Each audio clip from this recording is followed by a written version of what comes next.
우리 오늘 성경 본문의 말씀은 마태복음서 13장 24절에서 30절까지 그리고 36절에서 43절까지입니다. 자, 한 절씩 교독하겠습니다. 예수께서 그들 앞에 또 비유를 들어 이르시되 천국은 좋은 씨를 제밭에 뿌린 사람과 같으니 사람들이 잘 때 그 원수가 와서 곡식 가운데 가라지를 덧뿌리고 갔더니 싹이 나고 결실할 때 가라지도 보이거늘 집주인의 종들이 와서 말하되 주여 밭에 좋은 씨를 뿌리지 아니하였나이까 그런데 가라지가 어디서 생겼나이까 주인이 이르되 원수가 이렇게 하였구나. 종들이 말하되 그러면 우리가 가서 이것을 뽑기를 원하시나이까. 주인이 이르되 가만두라 가라지를 뽑다가 곡식까지 뽑을까 염려하노라. 둘 다 추수 때까지 함께 자라게 두라. 추수 때 내가 추수꾼들에게 말하기를 가라지는 먼저 거두어 불사르게 단으로 묶고 곡식은 모아 내 곡간에 넣으라 하리라. 자, 36절부터입니다. 이에 읽으세요.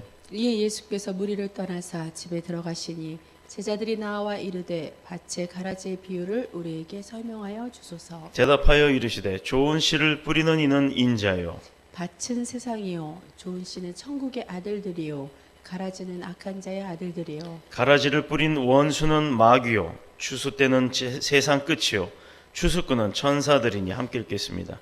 그런즉 가라지를 거두어 불에 사르는 것 같이 세상 끝에도 그러하리라. 아멘. 살아계신 하나님의 말씀입니다. 아멘. 아멘.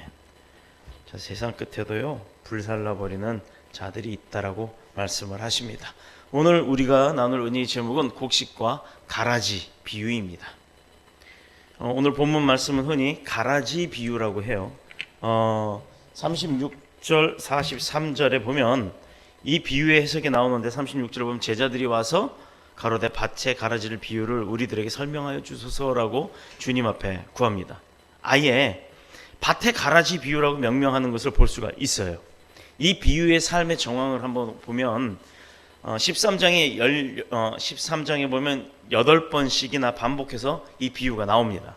가라지는 어떤 것이냐면 우리 지금 여기 그 화면에 나오는 거 이게 무슨 곡식인 줄 아세요? 이게 뭘까요? 쌀일까요? 보리일까요? 밀일까요? 자, 농사를 안 져봐서 모르죠. 저는 시골에서 자랐기 때문에 압니다. 이건 밀입니다. 어떻게 보면 보리 같기도 해요. 보리는요, 이 주변에 보면 이 나달갱이 옆으로 이렇게 실 같은 게 삐죽삐죽 더 길게 나와 있어요.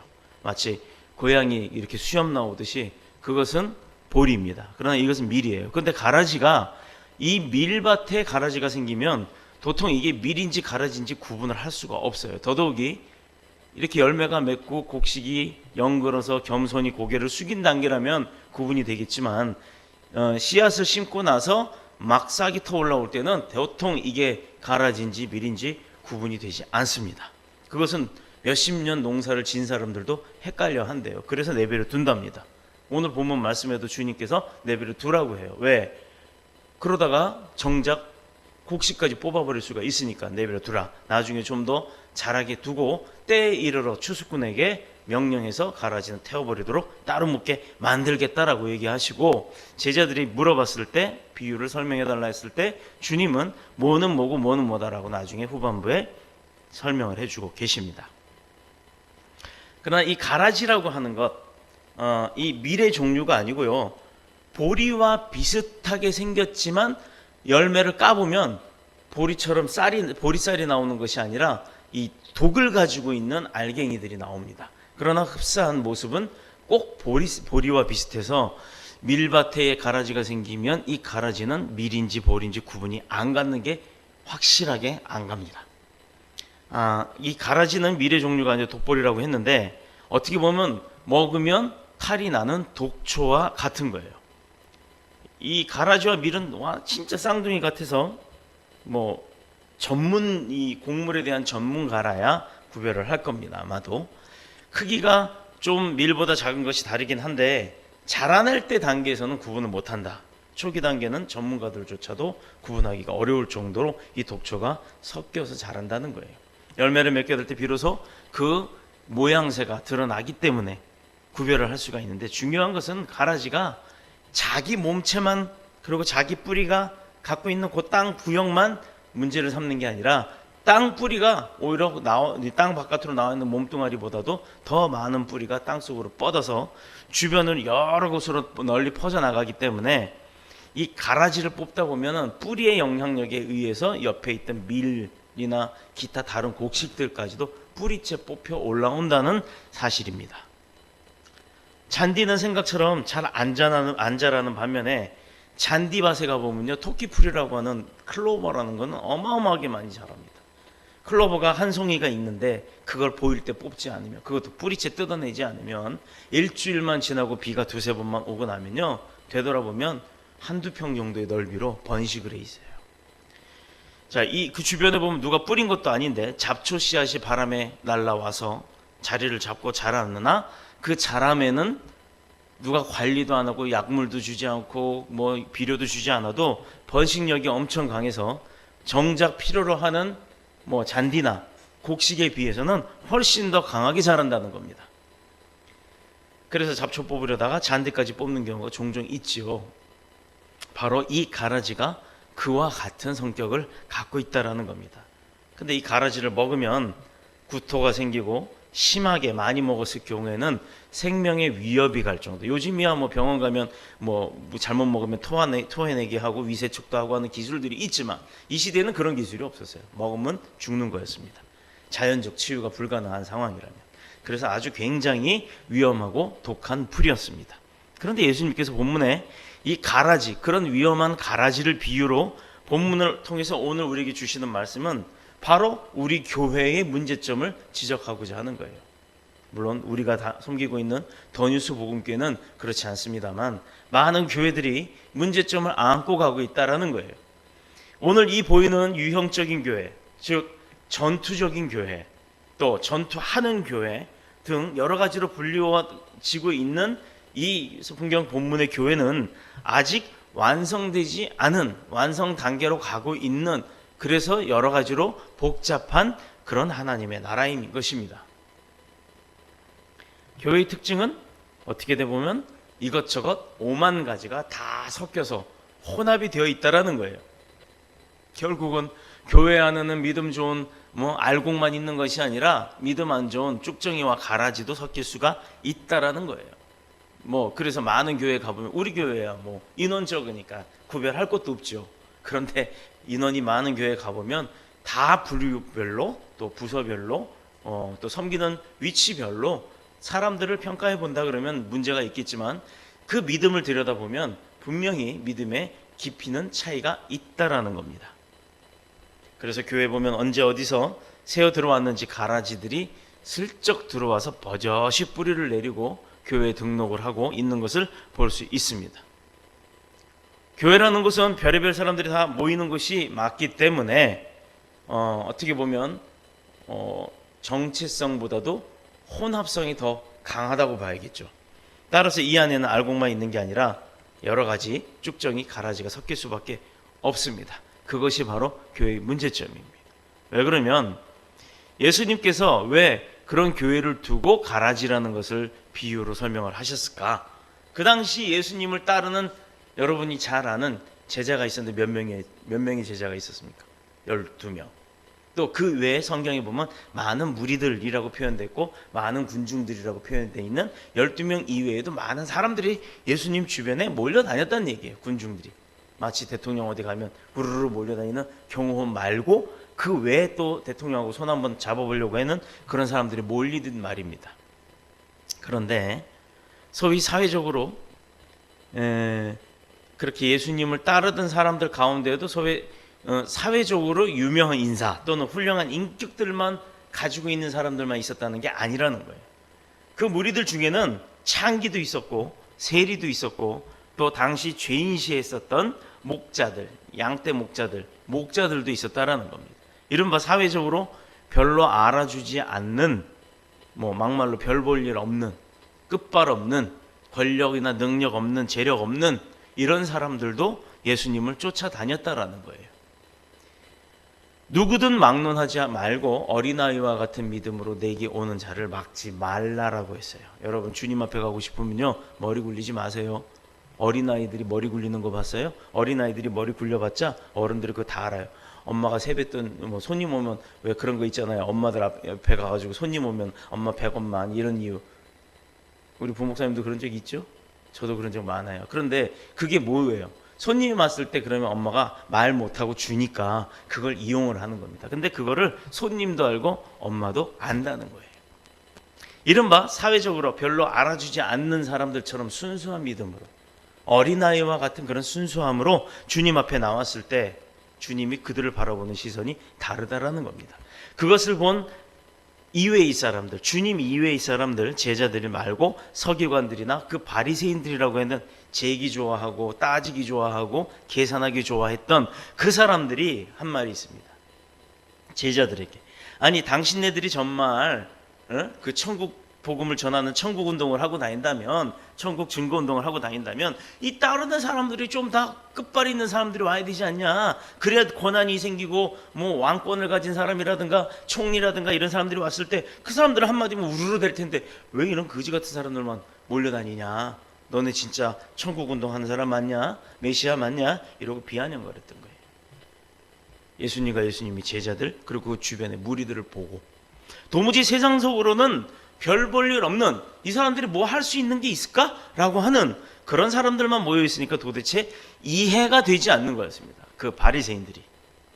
그렇기 때문에 여러 가지로 그 무리들을 보고 비난을 하고 신란을 했습니다. 깎아내렸다는 얘기예요.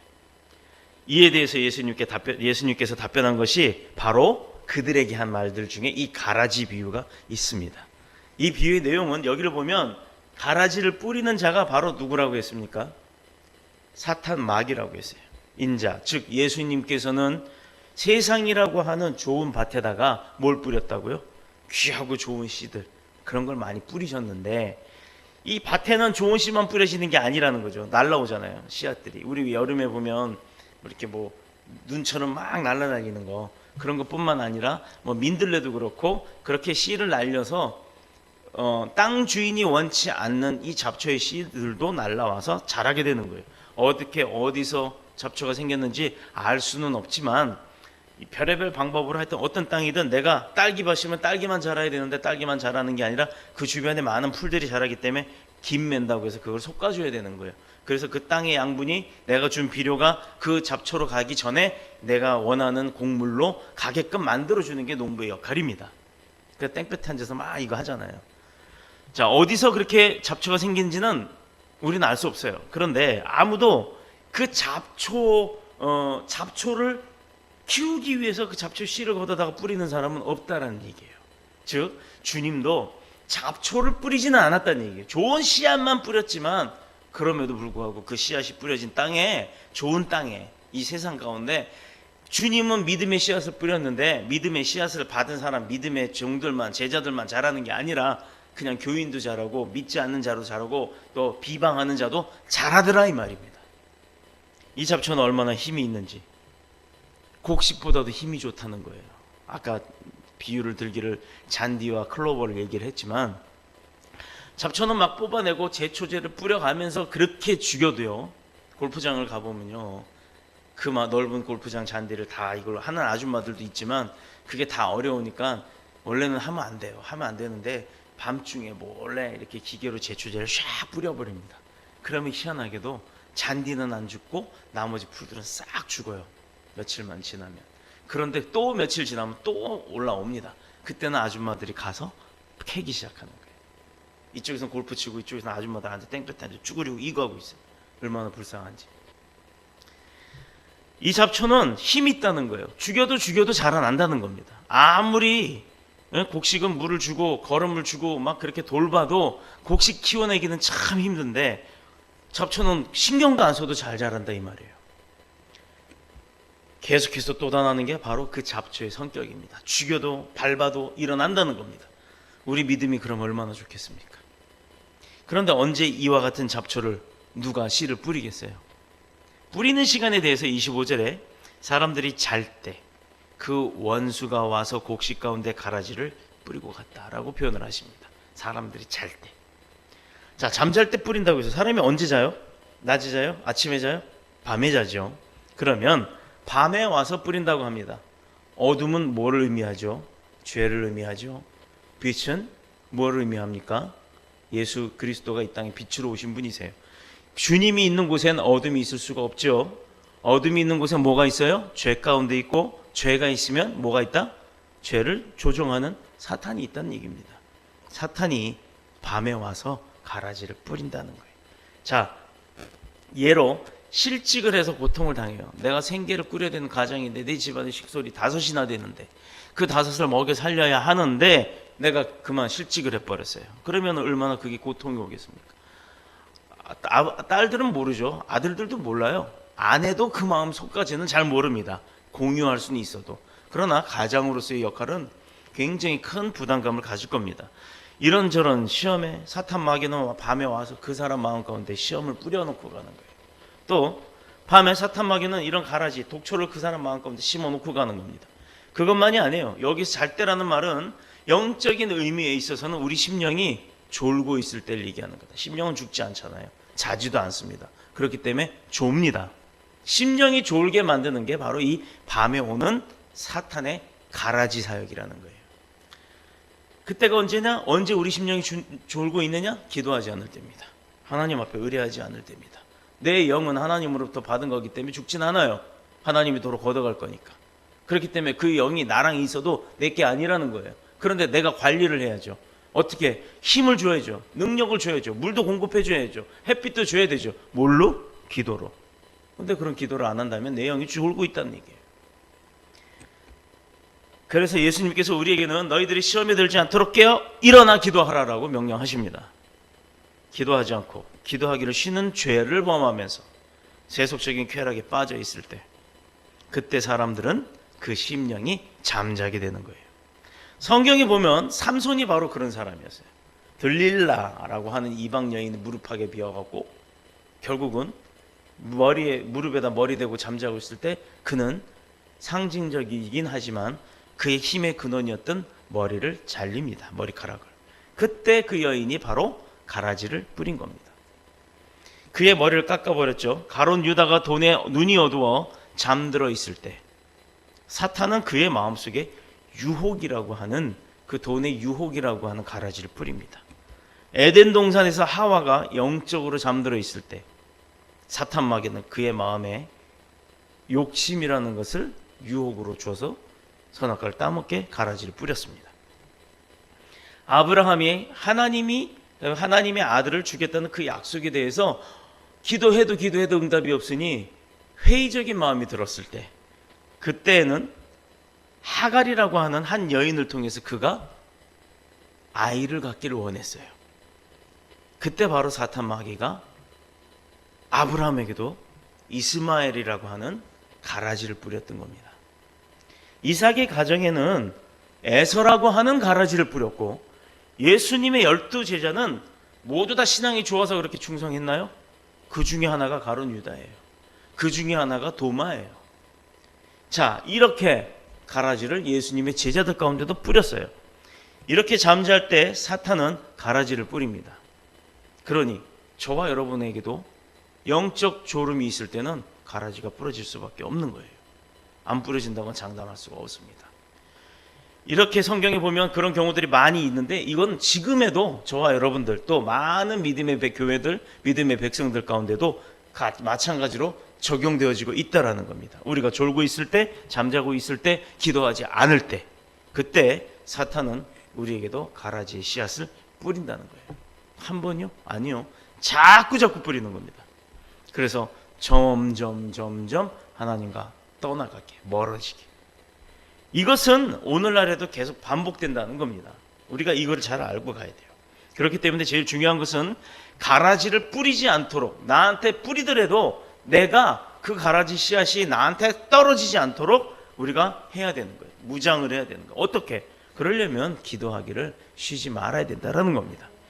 우리 영혼이 잠자지 않도록 늘 깨어서 기도해야 될 줄로 믿습니다. 그것만이 우리에게 뿌려지는 가라지를 튕겨낼 수 있는 방패막이가 되는 줄로 믿습니다. 오로지 유일한 그 방법, 하나님 앞에 의뢰할 수 있는 그 기도의 시간을 놓치지 마시기를 축복합니다. 추수 때까지 가라지를 공존케 하라. 그냥 내버려 둬라. 그래서 나중에 추수할 때 갈라내겠다. 이게 하나님의 뜻이었어요. 사탄 마귀는 이렇게 가라지를 그때까지도 뿌린다는 얘기예요. 그런데 중요한 것은 사탄 마귀가 가라지를 뿌리면 이것을 추수하는 날까지, 곡식을 이제 베어서 걷는 날까지 공존하도록 그냥 주님은 내버려 둬라라고 하시는 거예요. 이게 바로 하나님의 뜻이라는 게 오늘 성경 본문의 말씀입니다. 왜요? 아니 기왕이면 미리 갈라놓으면 곡식이 더 양분을 많이 먹고 더 풍성하게 자랄 수 있잖아요. 그런데 주님은 그러지 말래요. 가라지만 뽑는 게 아니라 이 땅에서 우리가 가라지를 솎아내려고 우리가 정죄하기 시작하고 평가하기 시작하고 구분하기 시작하면 정작 가라지만 뽑아져 나가는 게 아니라 그와 유사했던 비슷했던 믿음이 아직 깊지 못했던 아직 곡식까지 가지 못한 그 믿음을 소유한 사람들까지도 뽑혀나간다는 얘기예요. 그럴 위험성이 있기 때문에 주님은 변화되는 그 시간을 주어라 이 얘기예요. 그래서 뽑지 말라라고 이야기를 하시는 줄로 믿습니다. 그러나 이 말씀은 교회 안에 7일을 행하지 말라는 얘기는 아니에요. 7일. 살아있는 교회의 특징이 뭔지 아세요? 7일을 하는 교회가 살아있는 교회입니다. 이 말은 제 말이 아니라 유명한 칼빈 선생의 말이에요. 칼빈 선생이. 자, 오늘 현대교회의 가장 큰 문제는 교회 안에 7일을 하지 않는 인본주의적 사상으로 교회가 변화되어 가는 게 문제라는 겁니다. 어떻게든 교인 한 명 안 떠나가길 원하고 어떻게든 헌금이 많이 걷어지는 게 목적이 되어가는 교회. 지금 이 방송을 통해서 이 설교를 듣는 많은 목회자들이 계시겠지만 한번 목회자의 양심으로 가슴에 손을 얹고 목회자의 양심으로 생각을 해보세요. 하나님 앞에 얼마나 떳떳할 수 있었는지. 물론 저도 똑같습니다. 저라고 다르지 않습니다. 저는 멀쩡하고 다른 사람만 그렇다는 게 아니에요. 저도 마찬가지로 그런 생각을 할 때가 있었습니다. 이 7이라고 하는 것은요, 누구를 질책하고 혼내고 깨트리는 것이 아니에요. 내가 목사로서 뭐라 그럴까요? 권위주의? 그런 것 때문에 목사로서 성도들에게, 목사로서 장로들에게, 장로가 평신도들에게 이렇게 어떤 권위주의적 사상을 가지고 내가 교회 누구니까 당신들 왜 이거 이렇게 하십니까? 하지 마시오 라고 이렇게 혼을 내는 것, 질책하는 것, 그것이 7위가 아닙니다. 7위라는 건요, 재직들 가운데 예를 들어 술을 먹는 재직들이 아직 있다든가 덕이 안 되는 일들을 하는데 그들로 하여금 회개할 수 있는 기회를 주는 거지 질책을 하는 게 아니란 말이에요. 근데 많은 교회 중직자들이 착각하세요. 흔히 우리는 직분을 받으면 그게 완장인 줄 아시는데요, 완장이 아닙니다. 그까짓 거 세상에서 월급 주는 것도 아니고 계급 준 것도 아니고 세상에서 어떤 능력을 발휘하는 것도 아닌데 교회 안에서 그래봤자 그 완장 차고서 그렇게 굴림해봤자 무슨 이득이 있겠어요. 그걸 하나님이 다 보십니다. 하나님 앞에서 우리가 떳떳하게 살아야 되는 것 뭐 때문이에요? 하나님으로부터 인정받고 주님 앞에 영광 돌리는 쌈이잖아요. 그런데 내가 그 완장 가지고 부리는 그게 하나님이 기뻐하시는 일일까요? 분명한 것은 덕이 안 되는 일을 하는 사람들을 보고도 눈 가리고 아웅식으로 못 본 척 하는 것이 아니라 7위는 정확하게 그들이 하나님 앞에 성결해질 수 있도록 회개할 기회를 주는 겁니다. 그걸 질책으로 받아들일 수가 없어요. 질책으로 받아들이지 마시기를 축복합니다. 또 그래서 회개할 수 있는 기회도 주기도 하고 또는 근신을 시키기도 해요. 때로는 성찬식에 참여하지 못하도록 수찬정지라는 처벌을 하기도 합니다. 이런저런 여러 가지 7일을 행하는 교회가 사실은 살아있는 교회라고 할 수가 있는 거예요. 왜? 하나님과 함께 움직이는 교회잖아요. 그것이 그 사람 잘못되라고, 그 사람 질책하느라고가 아니라는 겁니다. 어떻게든 하나님이 기뻐하는 자가 돼서 우리 손잡고 함께 천국 가자라고 권면하는 거란 얘기예요. 그런데 요즘은요, 함부로 7일 못해요. 7일 하면요, 뭐라고 하는지 아세요? 하려면 해라. 교회가 여기뿐이냐? 여기 옆에 가도 있고 저기 가도 있고, 더 큰 교회 가지. 이렇게 생각하고 이동을 하는, 수평 이동하는 분들 많죠. 다른 교회 가면요, 온 지 며칠 되지도 않는데 그 사람에게 서리 집사 직분 줘가면서 일 시켜가면서 그런데 그렇게 막 들끓는 사람들 보면 1년 이상 사역하는 거 본 적이 없어요. 저는 길어야 1년 시끄럽게 열심을 내서 사역을 하다가 1년도 못 채우고 시험 들거나 그 다음은 상처받아서 다시는 일 안 한다고 이 갈거나 그렇게 합니다. 그러려면 교회 뭐하러 나갑니까? 뭐하러 일합니까? 뭐하러 충성합니까? 그것은 자기 자신을 위한 일이었어요. 하나님을 위한 일이 아닙니다. 하나님을 위한 일은요, 나의 희생이 따르는 거예요. 내 희생 없이는 하나님을 높일 수가 없다는 것. 이것이 바로 우리가 믿는 믿음인 것입니다. 바로 이런 치리가 행해지는 교회, 그것은 바로 하나님께서 살아서 그 교회를 움직이신다는 거예요. 그러나 가라지를 뽑는 이 행위에 대해서 우리가 조심해야 될 몇 가지 이유가 있어요. 첫 번째, 인간은요, 내가 보는 것이 다라고만 느껴요. 내가 보는 것이 진실인 줄 알지만 사실 그렇지 않은 게 많거든요. 자, 손바닥을 한번 예로 봅시다. 저는 지금 금방 예배를 오기 전에 화장실을 갔다가 손을 싹 씻고 비누로 씻고 왔어요. 그러면 제 손은 깨끗하지요? 깨끗해요? 가람이 내 손 깨끗해? 안 깨끗해. 깨끗해요? 안 깨끗해요. 왜 안 깨끗하냐? 이 손에는 보이지는 않지만 깨끗해 보일 뿐이에요. 근데 이걸 깨끗하다고 믿고 여기다 예를 들어 손가락을 핥아보세요, 빨아보세요 하면 찝찝하죠. 왜? 이 손엔 세균이 묻어있기 때문입니다. 보인다고 해서 진실이 아니라는 거예요. 과연 무엇이 선이고 무엇이 악인지 구체적으로 분별하기에는 분별력이 우리는 인간이기 때문에 부족하다는 겁니다. 더군다나 이 가라지와 같은 너무나도 흡사하게 생겼기 때문에 밀과 우리가 분별하기 굉장히 어려워요. 요즘 가만히 보면 자기하고 신앙적 스타일, 신앙의 그 가치관이 좀 다르다 그러면 뭐라고 표현을 하냐면 이단성을 가지고 있다고 표현을 합니다. 물론 무조건 정죄하고 쫓아내는 경우도 없지 않아 있어요. 이단이 뭐냐 하면 다를 이 집단할 때 그 모일 단자입니다. 그러면 다르게 모인 사람을 이단이라고 표현하는 게 맞죠, 한자어로. 그러나 우리가 믿음 안에서 성서적으로 이단이라고 표현하는 것은 뜻이 다르다는 것이 아니에요. 뜻이 달라서 그들이 이단이 아니고 예수 그리스도의 구속사적 그 사역, 그것들을 제한한다거나 부인한다거나 또 예수 그리스도의 신성과 인성 중 어느 것 하나를 부인하는 것, 인정하지 않는 것, 삼위일체의 교리를 부정하는 것, 이것이 바로 이단인 겁니다. 이것 있잖아요. 가까이 가면 십자가 댕강 잘라놓고 거기가 하나님의 무슨 뭐라고. 지금도 성경 외에 또 다른 계시가 있다고 주장하는 사람들, 직접 계시를 받는 사람들, 이게 이단입니다. 이게 얼마나 교묘하게 감싸고 있는지 몰라요. 교회가 이런 걸 안 가르치면 많은 사람들이 휩쓸려 가면서 그 예수가 그 예수인 줄 알아요. 예수 그리스도의 신성과 인성 중 어느 한 것도 부정할 수가 없는 겁니다. 그러나 우리와 같은 신앙 고백을 하는데 좀 다른 것은 이단이 얘기를 하기보다는 해석의 차이가 있을 수는 있어요. 근데 무조건 그들이 이단이라고 정죄하면 안 된다는 겁니다. 왜? 교회 안에서도 그런 믿음이 있거든요. 나는 엄숙히 성서적으로 찬양 부르고 찬양도 안 부르고 찬송가만 좋아하고 그렇게 하고 앉아서 예배드리는 그런 타입인데 누구 하나는 뜨겁게 막 주여 불러 뭐 이러고 하면 그게 적응이 안 된다고 그 사람이 이단이라고 표현하는 사람들이 간혹 나온단 말입니다.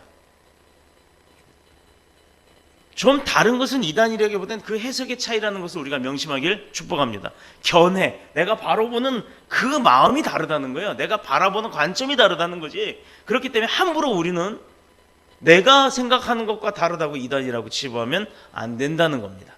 두 번째, 하나님께서 추수할 때까지라고 했는데 가라지와 곡식을 함께 공존하도록 내버려 두신 이유가 성도들의 믿음과 인내를 시험하기 위하기 때문이라는 겁니다. 인내는 굉장히 중요하죠. 믿음이 있는 사람들은요, 잘 참는 사람들이에요. 인내는 쓰고 열매는 달달한 말이 있죠. 믿음이 있는 사람은 잘 참아야 된다는 얘기예요. 왜냐하면 이 인내를 통해서 우리는 인내하시는 하나님의 그 사랑을 깊이 깨닫게 됩니다. 자, 교회 간판을 주문을 했어요. 우리 들어오다 보면 더뉴스 복음교회 생명나무 성전 글자 금박 이쁜 거 그 붙여놨는데 그거를 우리 부흥회 하기 전에 시켰어요. 부흥회가 주일날 지난 주일이었는데 주일 되기 전에 지지난 주일이었는데 그 도착을 해서 오시는 손님들한테 이렇게 붙여놓으면 안내를 좀 잘 할 수 있도록 해놓으려고 한 건데 이놈에게 어떻게 택배가 문제가 있어서 얽히고 설키고 이만저만 해서 열흘 만에 물건이 왔습니다. 정작 행사 때문에 준비를 해요. 비용도 비싸요. 생각보다 비싸더라고요. 비싼 돈 주고 주문을 했어요. 판매한 사람도 물건이 이미 간 줄 알았는데 받아야 될 사람이 왜 물건이 안 옵니까? 어떻게 된 겁니까? 제가 내일까지는 꼭 받아야 합니다라고 연락을 했더니 택배사에 조회해 보겠습니다. 택배사에 조회했더니 물건을 잃어버렸대요. 당황스럽죠? 그것도 며칠이 지나서, 주문한 지 한 4, 5일 지나서요. 화가 나야 될 부분이지만 더뉴스 복음교회 생명나무 성전이 물건입니다. 어떻게 화를 내요? 화 안 냈어요. 그럴 수 있죠. 그런데 나 급합니다. 그러면 어떻게든 좀 물건을 빨리 좀 다시 만들어서라도 좀 보내주셨으면 좋겠습니다. 그랬더니 판매자가 죄송합니다. 바로 만들어서 우체국 택배로 내일 받을 수 있도록 돌려보내드리겠습니다. 감사합니다. 그런데 그날 저녁에요. 그 통화가 끝나고 나서 저녁에 택배 기사가 왔어요. 와가지고는 물건을 자기가 급히 온다고 오다가 문을 열고 오다가 흘렀는지 어디서 흘렀는지 잊어버린 거라 죄송하다고. 하여튼 빨리 가서 찾아보겠다고 되돌아가서 지금 가던 길 되돌아가서 찾아보겠다. 요맘때쯤 됐어요. 이 밤중에. 뭐 할 수 없죠. 어떡합니까? 뭐 새로 보내준다고 하니까 일단 찾아는 보시고요. 없어도 할 수 없죠. 그냥 알겠습니다라고 얘기하고 돌려보냈어요. 다음날 물건 찾았습니다. 갖다 드리겠습니다. 좋죠. 또 새로 만들어서 온 것도 오는 날이에요. 자, 그랬더니 조금 있다 우체국 택배 기사가 와서 새로 두 번째로 보낸 게 왔어요. 그래서 그걸 닦아가면서 기도하면서 막 닦고 아버지 이 이름을 보는 사람마다 축복이 있게 하소서 기도를 하고 있는데 택배 기사가 전화가 왔어요. 제가 30분쯤 있다 도착합니다. 기다렸어요. 안 와요. 1시간쯤 있다 전화했어요. 안 와요. 전화도 안 받아요. 2시간쯤 있다 통화가 됐어요. 제가 물건을 가져가다 어디 4층에서 굴러떨어져서 다리가 지금 부러졌는지 뭐 어떻게 됐는지 병원을 가야 돼서 죄송합니다. 오늘 못 갈 것 같습니다. 화가 나겠죠. 근데 화 안 냈어요. 뭐, 아이고 많이 다치시진 않았냐고. 하여튼 신경 쓰지 말고 몸조리 잘하라. 결국은 10일째가 되는 날 그 기사분도 못 오고 그 기사분 그 여기 지역을 담당하는 대표분이 직접 물건 들고 그 기사분은 차 옆에 타고 다리가 부러져서 기부스를 했다고 사과를 하더라고요. 그런데 끝까지 화를 내지 않았습니다. 화낼 이유 없잖아요. 어차피 날짜는 지났고 물건은 뭐 오기는 왔으니까. 근데요 인내했더니 그 물건 그 비싼 게 그게 글자 두 줄을 파는데 7만 얼마였거든요. 그게 2개가 돼버렸어요. 14만 원 정도로 돼버린 거예요. 이게 인내했더니 그 열매가 2배로 뻥튀기가 된 거예요. 얼마나 감사합니까? 2층에도 붙이고 지하에도 붙이고 바로 이런 부분들이 우리 삶 가운데 있더라 이 말입니다. 했더니 나중에 그 기사분이 문자가 왔어요. 여느 분 같으면 화를 내시고 난리가 났을 텐데 일절 화도 안 내시고 오히려 제 몸을 걱정해 주시니 정말 고맙습니다. 그러고 나서 고백을 합니다. 자기도 기독교인이라고. 교회 나가지 않는 기독교인. 뭐가 전도가 필요하겠어요? 바로 그런 게 전도죠. 삶에서 보일 수 있는 전도. 그리고 그가 깨달을 수 있는 전도. 그래서 그 사람 이름을 저장을 했더니 그 카카오톡인가 저 사진 보는 게 나왔는데 첫 구절이 성경 구절을 띄워놨더라고요. 아무튼 그가 빨리 회복돼서 주의 일 열심히 하는 사람이 됐으면 저는 좋겠다라는 기도를 하고 마무리 졌습니다. 어떨 땐 진짜 화가 나죠. 그리고 또 어떤 일을 하다 보면 오해를 받을 때도 있어요. 이런 일을 근데 내가 그렇게 오해받고 화가 나는 교회 일, 섬기는 일 내가 할 필요가 있을까? 내가 이렇게 열심히 일하는데 왜 나를 안 알아주지? 이럴 때 있죠. 저는요 분명히 얘기합니다. 사역이 짜증이 나면 그 사역은 내려놓는 거라고. 왜냐하면 제가 찬양 인도자로서 여러 교회를 섬길 때 그런 경험들이 많았어요. 심지어는 반주자가 급한 일이 있어서 반주를 오늘 못하니까 찬양팀 제가 반주 못하는데 어떡하죠? 목사 그때 찬양사였으니까 찬양사님 그래요. 그래서 할 수 없지 뭐 다른 사람 대체하든가 할게. 그냥 너 일 봐라. 그렇게 했는데 이 아이가요. 찬양 끝나고 내가 물 마시러 내려가다가 봤는데 탁구 치고 있더라고요. 그게 급한 일인지. 또 그 배후에는 그 아이의 아버지가 무슨 일을 벌이고 있었다라는 게 다 드러났어요. 나중에 그 아버지는 결국 장로직을 박탈당하는 징계까지 받게 됩니다. 자, 그런 때도 우리는 참아야 된다는 거예요. 승질 낼 필요가 없다는 거예요. 왜? 하나님이 보시니까. 저는 그래서 하나님이 살아계시다고 확신합니다. 모든 일을 입 다물고 있었더니 그 이후에 심지어 10년이 지난 이후에 어떤 분은 저한테 와서 무릎 꿇고 사과를 해요. 제가 그때 알아보지도 못하고 제가 그때 일부는 고의성을 가지고 그렇게 목사님을 힘들게 했다고 죄송합니다. 얼마나 좋습니까? 화를 내고 싸웠으면 그 사람하고는 끝났죠. 사람을 잃어버립니다. 그런데 인내하였더니 사람을 찾게 되더라고요. 더 가깝게. 이게 바로 하나님이 하시는 축복의 사역이에요. 세 번째, 가라지를 추수할 때까지 공존케 하시는 하나님의 뜻은 그것은 무엇이냐? 참성도의 사랑과 봉사를 테스트한다는 겁니다. 시험하기 위함입니다.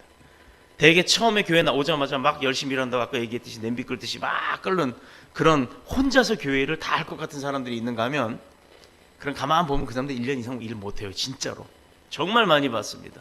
시끄럽게 일하는 사람은 1년 뒤에 보면 안 보입니다.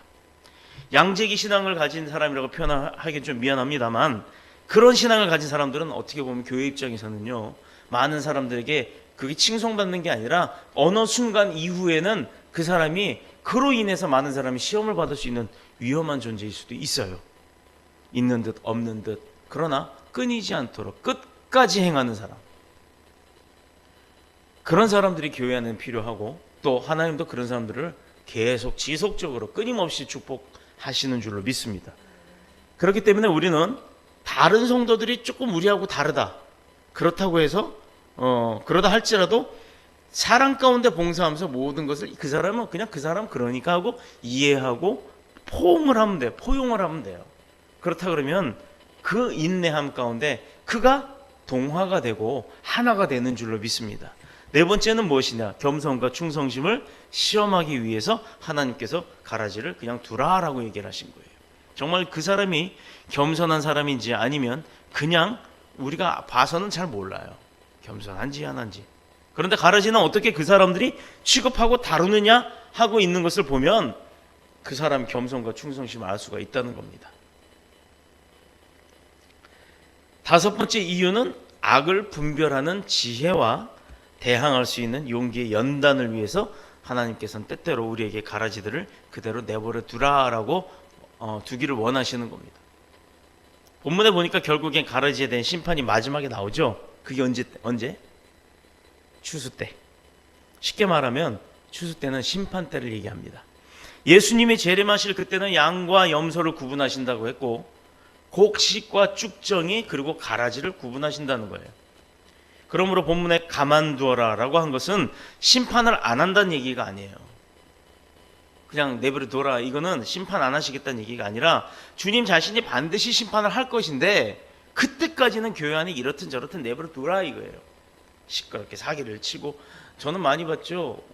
외국인이 와가지고 엄청 예배 열심히 드리고 성실해 보이고 생긴 게 또 일단 그랬고, 그가 어느 날 자기네 나라에서 뭘 사갖고 와서 여기서 팔면 돈이 된다고 해서 사람들을 현혹시키고 수많은 돈을 가지고 자기네 간다고. 심지어 그 사람들은요 비행기 여비까지 대줬어요. 그런데 그 돈 왕창 들고 가가지고는 어디로 갔어요? 자기네 나라 안 갔죠. 다른 지역으로 이동을 가서 사기를 친 겁니다. 그때 가서야 믿었던 거 후회한다고, 손해봤다고 땅치고 후회한다, 뭔 소용이 있겠습니까? 그러나 그 사람을 하나님이 안 받겠어요? 언젠가 그 사람은 하나님 앞에 회개하는 날이 오고 또 진정 믿음으로 거듭나는 날이 올 줄로 믿습니다. 그렇게 교회 안에는 여러 가지 가라지들이 존재한다는 거예요. 그래서 이렇게 곡식과 가라지가 공존할 수밖에 없는 것이 교회입니다. 그렇기 때문에 이 눈에 보이는 유형적 교회는 어쩔 수 없이 이런 혼합된 단체라는 것, 이것저것 다 섞여 있는 단체라는 것, 우리는 바로 이 성경을 통해서 과거의 교회들을 보았듯이 지금 우리가 살아가는 이 시대의 수많은 교회들도 그런 형상에 젖을 수밖에 없다라는 겁니다. 그래서 본문에서 배울 수 있는 교훈은 첫 번째가 함부로 판단하거나 정죄하지 말자. 그리고 그가 만약에 잘못되었다 하더라도 7일을 통해 또 기도를 통해 인내를 통해 바르게 되돌아올 수 있을 때까지 우리는 믿음으로 기다려줘야 된다.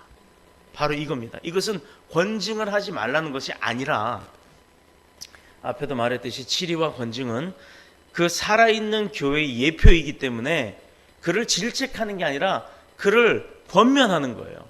바르게 올 수 있도록. 그래서 권징이 항상 실시되어야 하고 치리할 것은 치리해야 될 줄로 믿습니다. 이것도 아니고 저것도 아닌 미지근한 그런 교회는요, 성장을 하지 못하고 결국은요 병들 수밖에 없어요.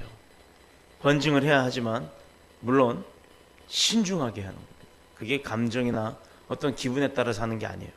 기도하고 하나님한테 허락받고 또 그것이 많은 사람들이 공통으로 이해를 하고 그렇게 했을 때 뭐 우리는 아직 당회가 조직이 안 되어 있습니다만 당회를 통해서 그렇게 처리를 해야 되는 겁니다. 신앙의 스타일이 다르다. 그렇다고 해서 함부로 이단시하지 말고 또 자기와 좀 다르다고 해서 함부로 정죄하지 말라. 이것이 우리가 오늘 배워야 할 가장 큰 덕목입니다. 예를 들어 교회 안에 정서적인 은사 받은 분들 아까 얘기했잖아요. 그렇게 엄숙하게 예배드린 사람은 엄숙한 게 좋은데 누구는 막 불러 이래버리면 그게 서로 대립이 될 수가 있어요. 그래서 뭐 어떤 스타일이 옳다 이거는 아닙니다만 그것은 신앙의 스타일의 차이일 뿐이지 뭔가 잘못된 것은 아니라는 겁니다. 그래서 교회는 이런저런 스타일들의 여러 종류가 있듯이 예배의 형태도 뭐 오전 예배, 오후 예배, 그다음에 뭐 찬양 예배, 그다음에 금요 기도회 이렇게 해서 그 스타일대로 그 예배 형식을 바꿔가는 게 바로 우리 교회인 거예요. 우리 교회는 형식을 좀 바꿔갈 겁니다. 내년부터는. 그래서 저는 뷔페 스타일의 목회. 내가 먹고 싶은 거 먹으면 돼요. 가서 뷔페 가면 한번 먹고 맛없으면 절대 안 먹잖아요. 그거 누가 강제로 식당에다 급식하듯이 내주고 먹으라 그러면 그거 먹겠습니까? 남기지? 교회도 마찬가지예요. 예배도 그렇고 섬김도 그렇고 봉사도 그렇고 충성함도 그렇고 마찬가지입니다. 정말로 하나님 입장에서 하나님이 좋아하실 만한 그런 뷔페 스타일의 목회를 하려고 기도합니다. 저는. 그래서 그런 저를 위해서도 계속해서 기도해 주시기를 부탁드리고요. 신학적 강의나 교리적인 설교를 통해서 은혜 받도록 하고 막 그냥 뜨거운 것 좋아하는 분들에게는 통성기도 시키고 마음껏 부르고 찬양하고 몸 찬양하고 뛰고 그렇게 할 수 있는 금요 찬양이나 기도원 철야 예배를 통해 은혜를 받을 수 있도록 애써 나가고자 합니다. 아무튼 뭐 여러 가지 그런 스타일이 있는데 그렇다고 해서 그 스타일별로 다르다고 해서 정죄하지 말라 이 말입니다. 그러므로 정적인 사람들은 조용히 기도한 사람 보고 저건 신앙이 없다 뭐 식었다 이렇게 할 필요 말란 얘기입니다. 또 반대로 하나님 앞에 부르짖으며 눈물 흘리고 회개한 사람들이 저거 미쳤나 왜 저 모양이야 예배를 뭐 그렇게 소리 안 지르면 하나님 귀가 먹었나 이렇게 하지 말란 얘기예요. 사람마다 각각의 그 얼굴 모양이 다르듯이 신앙의 스타일도 다른 겁니다. 성령님은 분명히 그 사람의 성격대로 임한다고 하셨어요. 어느 것이 좋은 것인지는 하나님께서 마지막 추수 때 구별하실 줄로 믿습니다. 그리고 교회란 이런 여러 가지 스타일의 사람들이 있는 것이 바로 교회의 장점이기도 해요.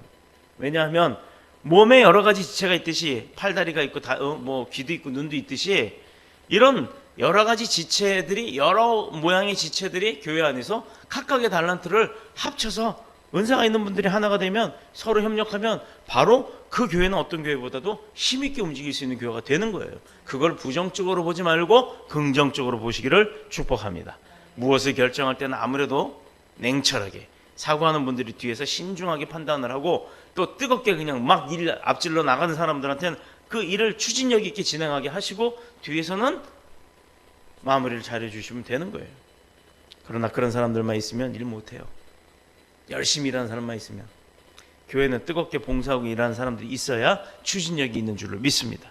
그렇기 때문에 교회는 이런 모든 사람들이 다 필요한 겁니다. 두 번째가 우리는 심판에 대비하는 자들이 되어야 한다는 거예요. 오늘 배우는 것이. 추수 때 심판하신다 하셨고 그 추수 때는 곧 오기 때문입니다. 예수님의 재림은요 마지막 약속이에요. 반드시 있습니다. 아주 먼 훗날이 아니라 굉장히 가깝게 주님의 재림과 심판이 점점 다가오고 있다는 것입니다. 그렇기 때문에 우리는 추수에 대비해야 돼요. 우리나라가 지진 언제 예비한 적이 있었나요? 우리나라는 지진 안전지대라고 한 게 2, 3년 전이에요. 2, 3년 전 방송에서 일본 쓰나미 다 뒤집어졌을 때도 대한민국은 일본 열도가 있어서 그런 쓰나미고 뭐고 지진이고 거기서 다 막아준다고 천하태평이라고 했던 나라 사람들이 1, 2년 전만 해도 그랬던 게 우리나라란 말입니다. 그런데 지금 우리나라 동해안 쪽 어때요? 계속해서 지진이 일어나죠. 내 마음속에 가라지 씨가 뿌려져 있지는 않은가? 어떻게 대비해요? 내 마음속에 가라지는 혹시 있지 않는가? 혹여 내가 가론 유다에게 가라지 씨앗이 뿌려진 것처럼 나는 그렇지 않은가? 또 내 가정에 가라지 씨앗이 자라고 있지는 않은가? 반성해야 합니다. 회개가 아니라 이건 반성이에요. 반성. 그렇게 만들어 놓도록 내가 퍼져 있었다는 것에 대한, 또 한 걸음 더 나가서 내가 곡식은 곡식이로되 그야말로 정말 알알이 연결어 있는 알곡이냐, 쭉정이와 가라지가 더덕더덕 붙어 있는 그런 별 볼 일 없는 그 곡식인가, 이것을 돌아봐야 한다는 겁니다. 설익은 쭉정이는 아닌가, 내 자신을 돌아보고 이 또한 반성해야 합니다. 그래서 주님 오시기 전에 이 모든 것들을 대비해야 할 줄로 믿습니다. 사랑하는 성도 여러분, 이것은 비단 권력을 가진 어떤 누구의 그 한 사람에 대한 것이 아니고, 또 강단에 서서 말씀 선포한다고 하는 권위주의적 목사들에게 하는 말도 아닙니다. 바로 우리 더뉴스 복음교회를 향한 하나님의 뜻인 줄로 믿습니다. 누구를 지칭하지 아니하고 우리 모두가 이 말씀대로 하나님의 이 민족을 복음화하지 않으면 안 된다는 거예요. 지금 북한에 복음의 문이 열려가고 있죠. 어저께인가 그제도 그 휴전선 넘어서 온 그 군인 총 맞아 죽을 뻔한 사람, 우리나라 왔더니 살려줬잖아요. 그 사람은 거기 살았으면 죽었대요. 병도 여러 가지가 있고 몸에 회충이 그렇게 많답니다. 여러분 회충 알아요? 회충 어떻게 생기는지 알아요? 저는 알아요. 저는 화장실에서 일 보다가 이렇게 휴지로 닦다가 뭐가 나와서 처음에는 뱃속에서 창자 나온 줄 알고 죽는 줄 알았어요. 그렇게 어린 시절은 시골에서 살 때 제 몸속에도 회충이 이만한 게 나온 적이 있습니다. 이게 어디서 나왔겠어요? 초등학교 그때 국민학교 1학년짜리 뱃속에서. 이런 게요 60마리도 넘고 알도 어마어마하게 많은데, 그 이국종 교수인가 하는 그 의사가 손으로 다 잡아내고 했답니다. 왜? 얘네는 피를 먹고 살기 때문에 이 장이 총을 맞았고 찢어지고 수술하느라고 잘라내고 이러느라고 피가 계속 나잖아요. 그러니 꼬매놓으면 그걸 파먹는다는 거예요. 그런데 이 회충은 없애는 방법이 약으로만 없애는데 이 사람이 혼수 상태니 먹일 수가 없잖아요. 그거 처리하느라고 굉장히 고생했답니다. 그만큼 북한의 사정이 어렵답니다. 그런데 우리는 얼마나 감사해요. 그와는 달리 이렇게 행복한 나라에 살고 있다는 것, 이거 하나님 앞에 감사해야죠. 내가 태어나 눈 딱 떠봤더니 북한 땅이 아니고 저 추운 시베리아 땅이 아니고 대한민국에 태어났다는 것, 이것 굉장히 우리 부모님들께 감사해야 하고, 또 나를 이 땅에서 살아가게 하신 하나님 앞에도 감사해야 될 줄로 믿습니다. 우리가 외면하면요, 우리가 하나님을 외면하면, 그런 감사의 하나님을 외면하면 하나님께서는요 나 말고 다른 사람 쓰신다는 것, 나에게 주어진 기회 놓치지 마세요. 다른 사람을 통해서도 하나님은 얼마든지 역사하십니다. 그러나 우리가 핏값에 대해서, 그 예수 그리스도의 핏값에 대해서, 그렇기 때문에 우리는 그 핏값을 책임져야 되는 겁니다. 아직 우리에게 기회가 있어요. 언제까지?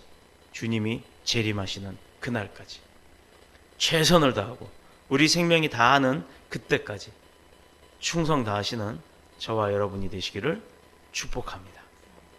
그 기회가 있는 그동안에 새 하늘과 새 땅 가운데 소망을 갖고 복음 사역에 매진하고 충성하고 하나님을 더 열심히 사랑하면, 그리고 무엇보다도 하나님이 살아계시다는 걸 확신하는 저와 여러분이 다 될 수 있기를 예수님의 이름으로 축복합니다.